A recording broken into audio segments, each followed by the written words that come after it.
Welcome to morning మన్నా. నేటి వాక్య దర్శనం కొరకు కీర్తన గ్రంథం 18వ సంకీర్తన 19వ చరణం.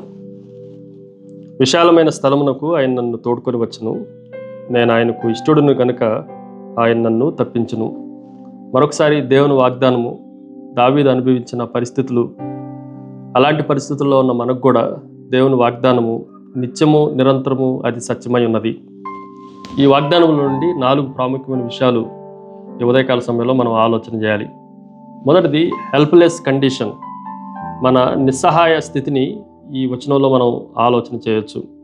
ఆయన నన్ను తప్పించను, నన్ను తోడుకొని వచ్చను. ఏదో పరిస్థితుల్లో మనం పడిపోయి ఉండగా దేవుడు మనల్ని తప్పిస్తున్నాడు. దావీదు కూడా చుట్టూ ఏ దారి లేని శత్రువుల మోకలో నుండి దేవుడు విడిపించాలని కోరుకుంటా ఉన్నాడు.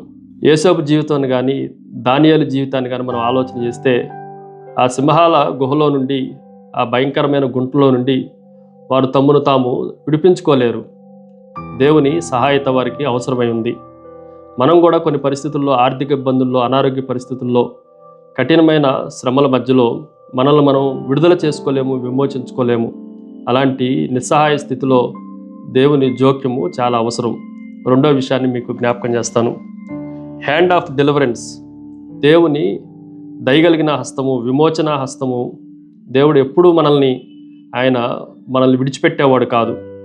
ఆయన నన్ను తప్పించను, తన చేయి పట్టుకొని నన్ను తోడుకొని వచ్చను. 18వ సంకీర్తన 16వ వచనంలో ఉన్నత స్థలం నుండి చెయ్యి చాపి ఆయన నన్ను పట్టుకొనెను అన్న మాట కూడా చాలా ప్రాముఖ్యమైంది. ఆయన మనల్ని పట్టుకొని నిస్సహాయ స్థితిలో నుండి ఆయన మనకి ఉన్నతమైన విమోచన స్థలంలోనికి తోడుకొని వస్తున్న దేవుడు అన్న సత్యాన్ని మనం గ్రహించాలి. దేవుడే దానియేలుని ఆయనే స్వయంగా కాపాడటానికి దూతను పంపించాడు. ఆయన కరుణాహస్తము, విమోచన హస్తము అందరి జీవితాల్లో పనిచేస్తూ వచ్చింది. మూడో విషయాన్ని మీకు జ్ఞాపకం చేస్తాను. It is a huge place. మనం జాగ్రత్తగా ఆలోచన చేస్తే విశాలమైన స్థలము అని రాయబడతా వచ్చింది. భారీ స్థలము అని కూడా చెప్పవచ్చు.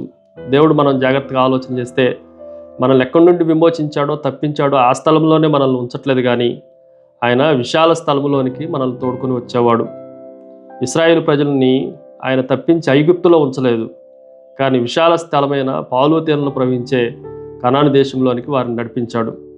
ఒక పక్షి పంజరము నుండి ఎగిరి అది ఆకాశంలో ఎలాగైతే సంచరిస్తుందో, మనలో కూడా ఆ పంజరంలో నుండి విడిపించటం కాదు, కానీ ఆకాశం లాంటి విశాలమైన స్థలములోనికి ఆయన మనల్ని తోడుకొని వెళ్తున్నాడు అన్న సత్యాన్ని మనం జాగ్రత్తగా ఆలోచన చేయాలి.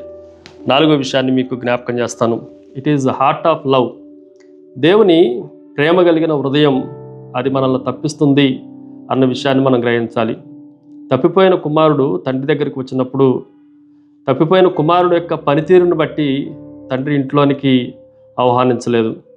తండ్రి ప్రేమను బట్టి, ఆయన కలిగిన ఆయన కృపను బట్టి, దయను బట్టి ఆ కుమారుడిని అంగీకరించాడు. మన మెరిట్ని బట్టి కాదు, కానీ కేవలం దేవుని ప్రేమను బట్టి ఆయన మనల్ని తప్పిస్తున్నాడు. అందుకే నేను ఇష్టడును గనక అన్నమాట ఆయన మనల్ని ప్రేమిస్తున్నాడు అన్నదానికి సాదృశ్యంగా ఉంది. ప్రార్థన. సకల ఆశీర్వాదములకు కారణభూతుడు తండ్రి, మరొకసారి మమ్మల్ని తప్పించి నీ ఉన్నతమైన స్థలంలోనికి తోడుకొని వచ్చినందుకై నిన్ను స్తుతిస్తూ యేసు నామమున అడిగి వేడుకొంచున్నాం తండ్రి. ఆమేన్. God bless you.